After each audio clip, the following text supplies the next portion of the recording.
جی دیکھیے گا، بسم اللہ الرحمن الرحیم۔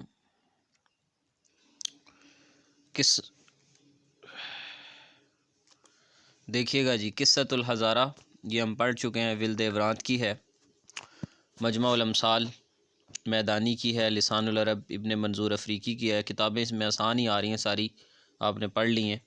وحشیات آ رہی ہے ابو تمام تائی کی۔ یہ بک جو سینڈ کی بھی تھی گروپ میں 18 نمبر پیج پہ، دوسرا جو پیپر آ رہا ہے اس میں وہی پڑھ رہے ہیں، پیج نمبر 18 ہیں اس میں۔ آگے ہے جی اسی طرح العقد الاجتماعی جان جاک روسو کی، یہ بھی پڑھی ہے۔ بسم اللہ الرحمن الرحیم والا سوال ریپیٹ ہو رہا ہے، این کان شجرۃ الخلد؟ تو شجرۃ الخلد سے مراد ہمیشہ رہنے والا درخت تو ظاہر ہے وہ جنت میں ہی ہوگا۔ ماذا فعلت خدیجہ عندما حدث الرسول بقصۃ الوحی؟ جب انہوں نے رسول اللہ صلی اللہ علیہ وسلم نے انہیں واقعہ سنایا تو انہوں نے کیا کیا؟ انطلقت معہ حتی اتیا ورقۃ بن نوفل، ورقہ بن نوفل کے پاس لے آئیں۔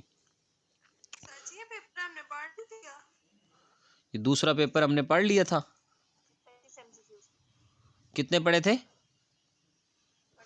25 پڑھ لیے تھے، ٹھیک ہو گیا۔ نیکسٹ دیکھیں جی، آگے ہے کہ عالم خبیر بالآثار والاحادیث والمغازی و علم الجوارح البیطرہ والطب، تمام کے اندر اس کی شہرت ہے جی۔ یہ علم الاثار، علم الاحادیث، علم المغازی، اسی طریقے سے علم الجوارح اور اسی طرح نباتات کا علم، طب کا علم، ان تمام علوم کا عالم تھا، ماہر خبیر تھا۔ اور اس نے کتاب الاغانی لکھی، ابو الفرج اصبہانی۔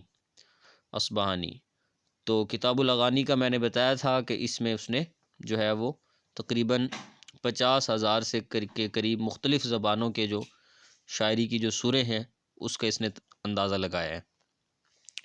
اب کہاں سے پڑھ رہے ہیں آپ؟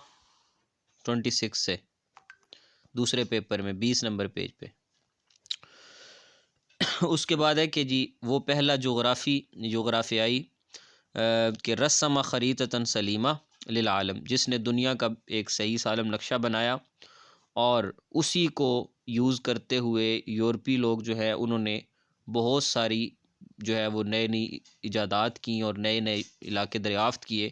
اس کتاب کا نام تھا نزہۃ المشتاق فی اختراق الآفاق، یہ اس نے کتاب بھی لکھی ہے، اور اس کا نام ہے جی ابو عبداللہ محمد بن محمد الادریس الثقلی۔ اس کے بعد ہے جی کہ فلکیات کا وہ عالم کہ جسے علم الریاضیات میں بھی جی یہ کس دور کے ہیں جغرافی دان یہ والے؟ سمجھ نہیں آئی آپ کی بات کی، یہ کس دور کے ہیں؟ یہ دور اندلس کے ہیں۔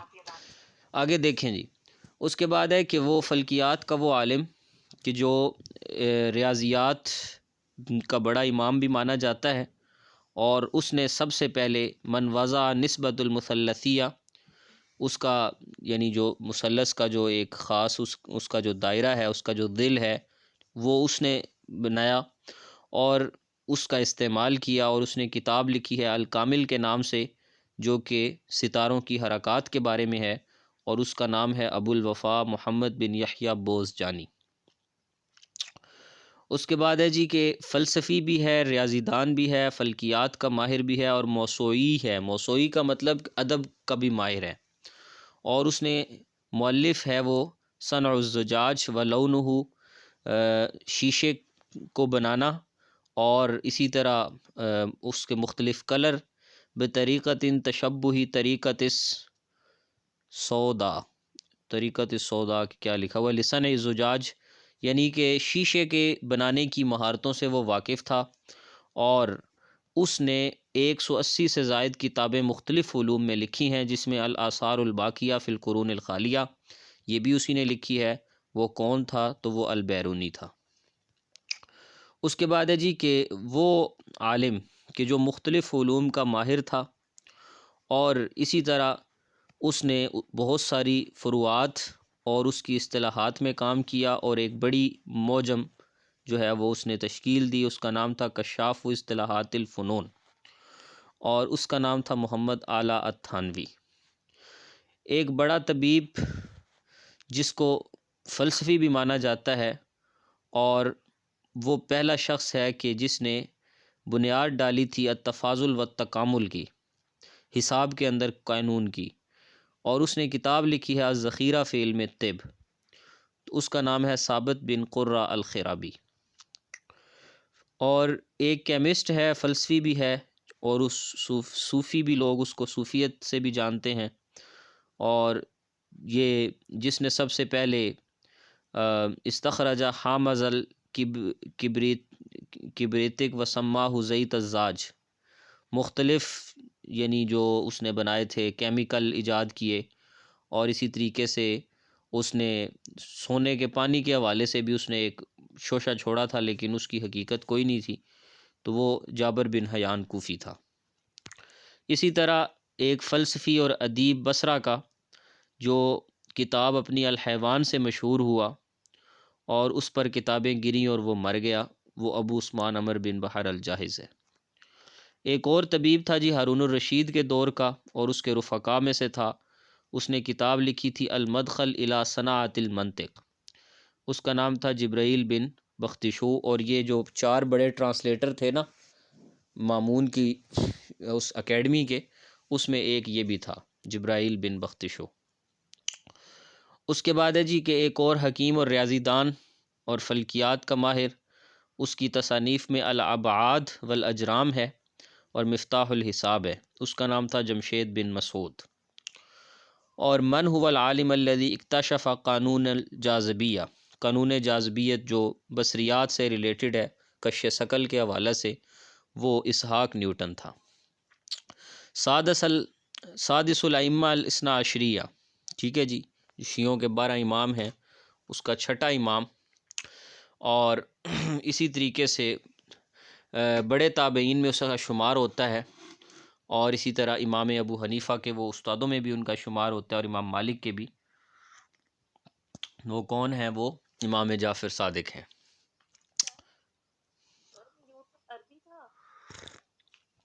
کون جی؟ یہ وہ والا نیوٹن نہیں ہے، آگے دیکھیں جی۔ جی جی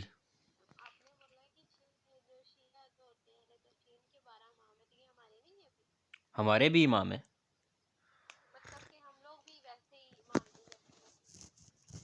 نہیں، اب امام کی اصطلاح کا فرق ہے نا، امام جو وہ معنی امام کا مراد لیتے ہیں، ہم وہ معنی نہیں لیتے اس سے، وہ تو بندہ ان کے عقائد تو پھر وہ تو بہت آگے بات چلی جاتی ہے نا۔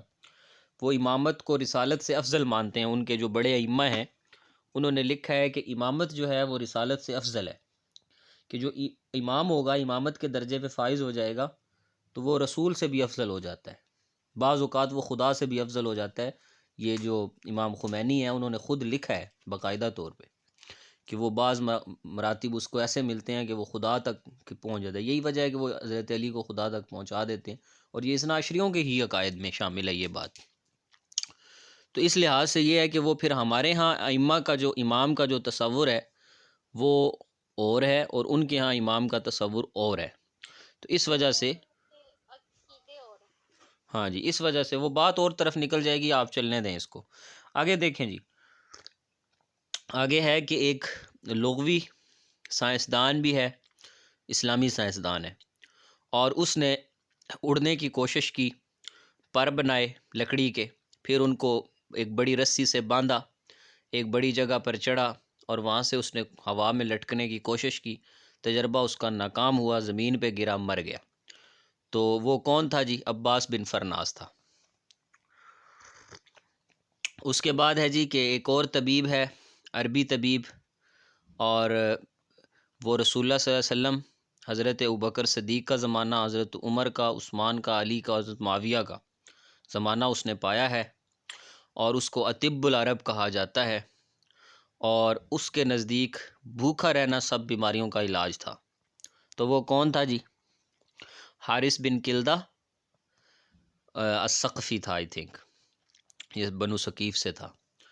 ایک اور حکیم اور فلکیات کا ماہر مہندس انجینئر بھی تھا، اور اس نے میزان الحکمہ نامی کتاب لکھی، اور اسی طریقے سے اس نے جو میزان لوزن الاجسام فی الہواء والماء، ہوا اور جو آپ کا جو پانی ہے اس کی یعنی ناپنے کے پیمانوں کے حوالے سے اس نے اس پہ کام بھی کیا.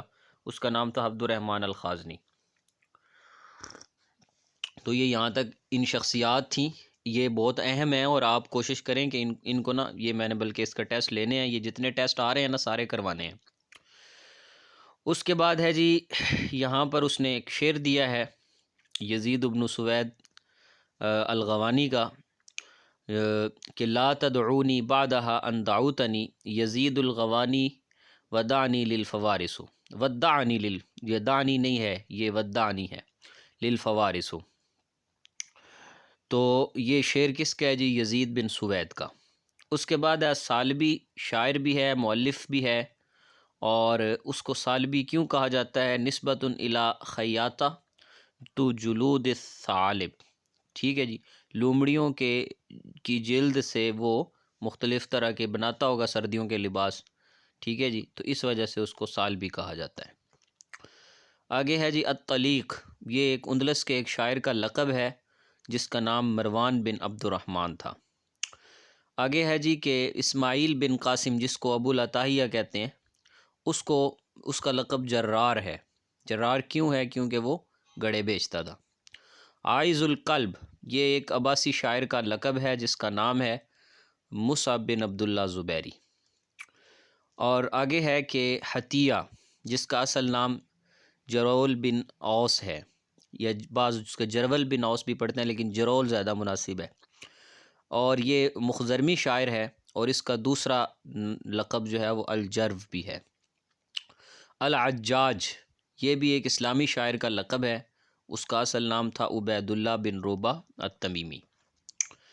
اس کے بعد ہے جی کہ ما اسم الشاعر العباسی اجرد، ایک شاعر اجرد ہوا ہے، اس کا نام تھا حماد بن یونس.